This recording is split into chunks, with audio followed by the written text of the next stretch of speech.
नमस्ते, good morning, good afternoon और good evening. जैसे हैं आप सभी, उम्मीद करता हूँ काफ़ी अच्छे होंगे। तो चलिए, हमने पिछले लेक्चरों में काफ़ी अच्छे तरीके से त्रिभुज की प्रॉपर्टी, समान कैसे होते हैं, क्या क्षेत्रफल का फार्मूला होता है, कौन कौन से क्षेत्रफल के फार्मूले हो सकते हैं, इन सब के बारे में बहुत अच्छे से अध्ययन किया हुआ है। अब एक त्रिभुज की अन्य प्रॉपर्टी, जिसे हम कहते हैं सर्वांग समता। सर्वांग समता का मतलब कांकुरेसी जो होती है, उसे कैसे होता है, क्या किस किस विधि से हम ज्ञात कर सकते हैं कि त्रिभुज सर्वांगसम है, क्या है, कैसे थे। तो चलिए शुरू करते हैं। दो त्रिभुज सर्वांगसम कहलाते हैं यदि तीनों भुजाएं बराबर हों। तीन भुजा कैसी हों? बराबर हों। यहाँ पे त्रिभुज की तीनों भुजाएं अगर बराबर हैं तो त्रिभुज क्या कहलाएगा? सर्वांगसम।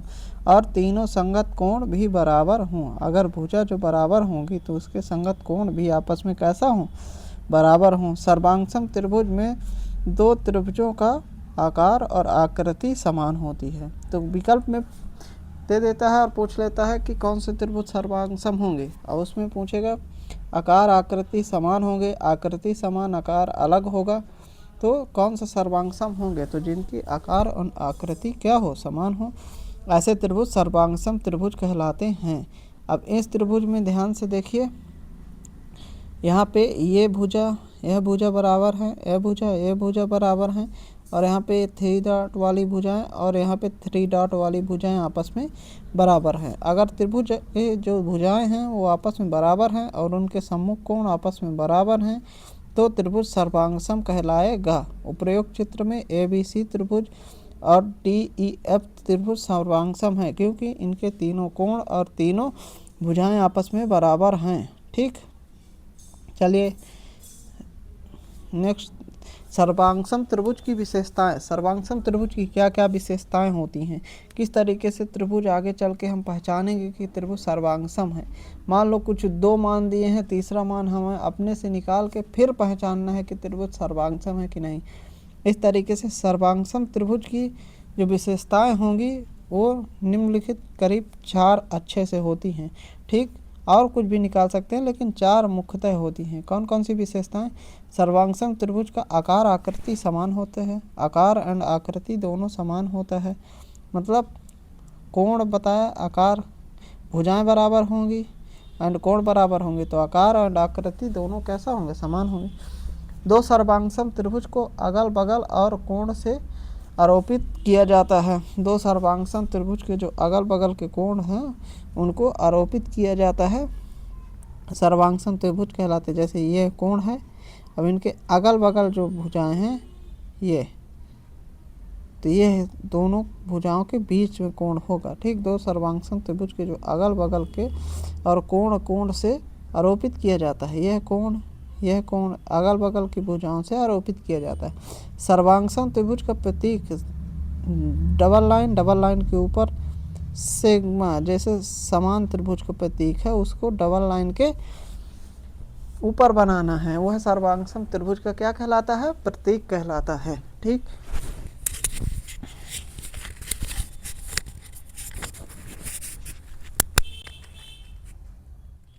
अब सर्वांगसम त्रिभुज की जो शर्तें हैं उसमें समझते हैं। यह सर्वांगसम त्रिभुज की क्षेत्रफल और परिमाप बराबर होते हैं। अगर त्रिभुज की लंबाई, चौड़ाई, ऊंचाई सब कुछ बराबर है, त्रिभुज की तीनों भुजाएं बराबर, कोण बराबर, तो उसका क्षेत्रफल भी बराबर होगा और परिमाप भी बराबर होगा। तो यह त्रिभुज की 4 रही प्रॉपर्टी। अब विकल्प में इस तरीके से 3 प्रॉपर्टी सही देगा, एक प्रॉपर्टी गलत दे देगा और पूछ लेगा तो सही है कि गलत, इस तरीके से क्वेश्चन बनते हैं। तो सर्वांगसम त्रिभुज की क्या क्या शर्तें हैं, कैसे हम देख के पहचान पाएंगे कि त्रिभुज सर्वांगसम है? सर्वांगसम स्थिति कितने प्रकार की होती है? 5 प्रकार की। किस तरीके से हम जान पाएंगे कि त्रिभुज सर्वांगसम है? अगर त्रिभुज की तीनों भुजाएं, दोनों त्रिभुज की 3 भुजाएं आपस में बराबर हैं तो त्रिभुज कैसा होगा? सर्वांगसम होगा। इसी तरीके से अगर त्रिभुज की अन्य 2 भुजाएं आपस में बराबर हैं, 2 भुजाएं और बीच का कोण बराबर है तो त्रिभुज कैसा होगा? सर्वांगसम होगा।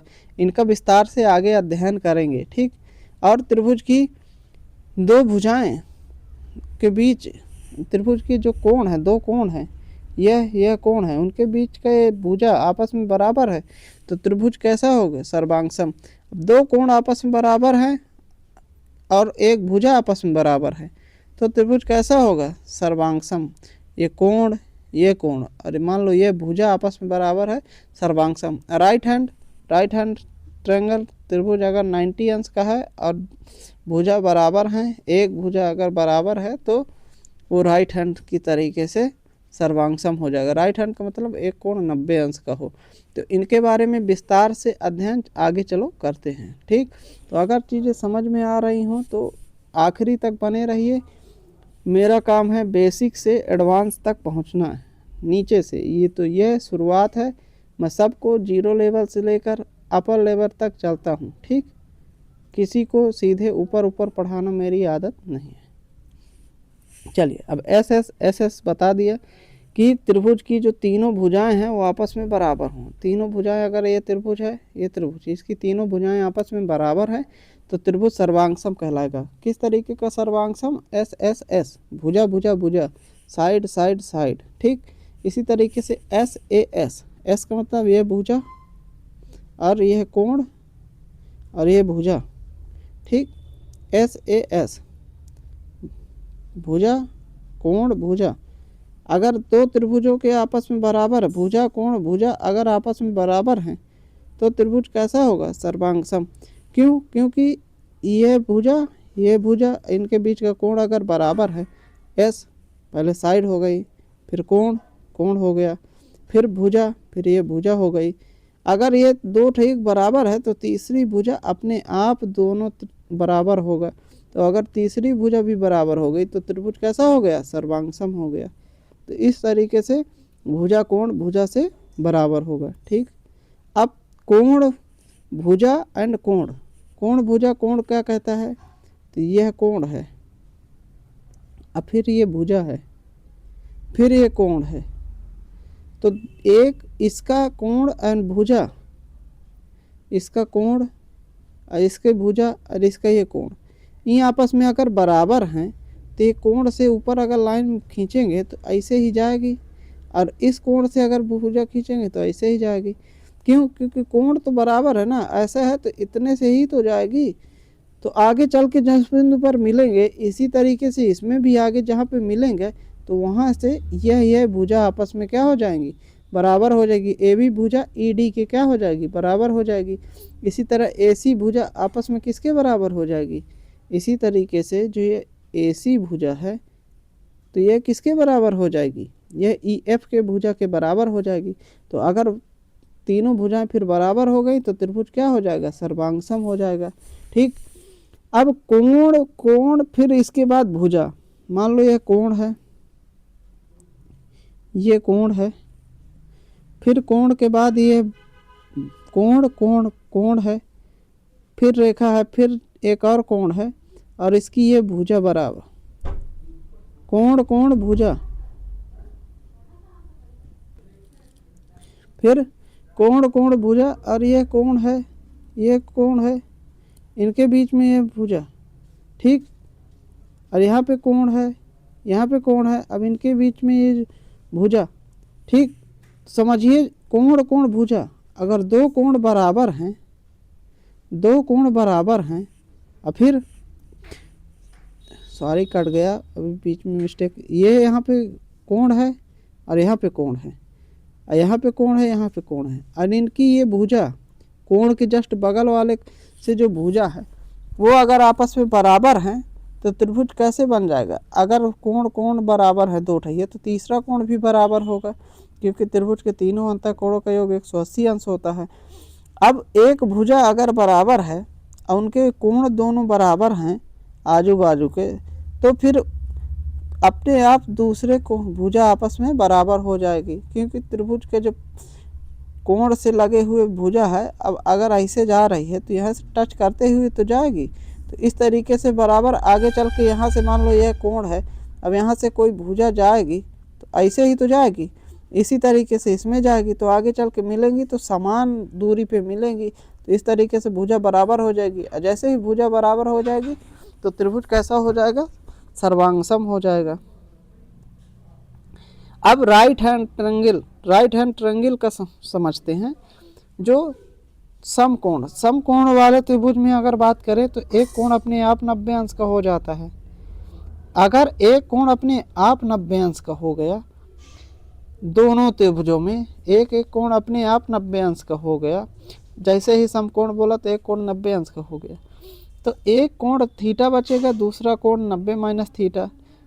ठीक, तो त्रिभुज के तीनों कोण तो आपस में बराबर हो गए। अब त्रिभुज के तीनों कोण अगर बराबर हो गए तो राइट हैंड भुजाएं बराबर हैं, साइड 90 अंश के बगल वाली जो साइड है और आपस में बराबर होंगी। तो दो कंडीशन देता है। पहली कंडीशन में ये कहता है कि कोण 90 अंश का, और कोण 90 अंश की बगल वाली भुजाएं बराबर। तो दो कंडीशन हो गई, ये भुजा आपस में बराबर हो गई और ये भुजा आपस में बराबर हो गई, और कोण 90 अंश का। तो कर्ण अपने आप बराबर रहेगा। कर्ण अपने आप कैसे रहेगा? बराबर रहेगा। कैसे? फार्मूला से। फार्मूला मान लो इसकी लंबाई ए तो इसकी लंबाई बी, इसकी लंबाई ए है, इसकी लंबाई बी, यानी समकोण त्रिभुज है। तो फार्मूला यह कहता है कि कर्ण जो होता है वो √a का स्क्वायर प्लस b का स्क्वायर होता है। इससे सेम दूरी इसमें भी रहेगी, सेम इसमें भी रहेगी, इसलिए ये दोनों त्रिभुज आपस में बराबर हो गए। और जैसे ही त्रिभुज आपस में बराबर हो गए तो त्रिभुज क्या कहलाएंगे?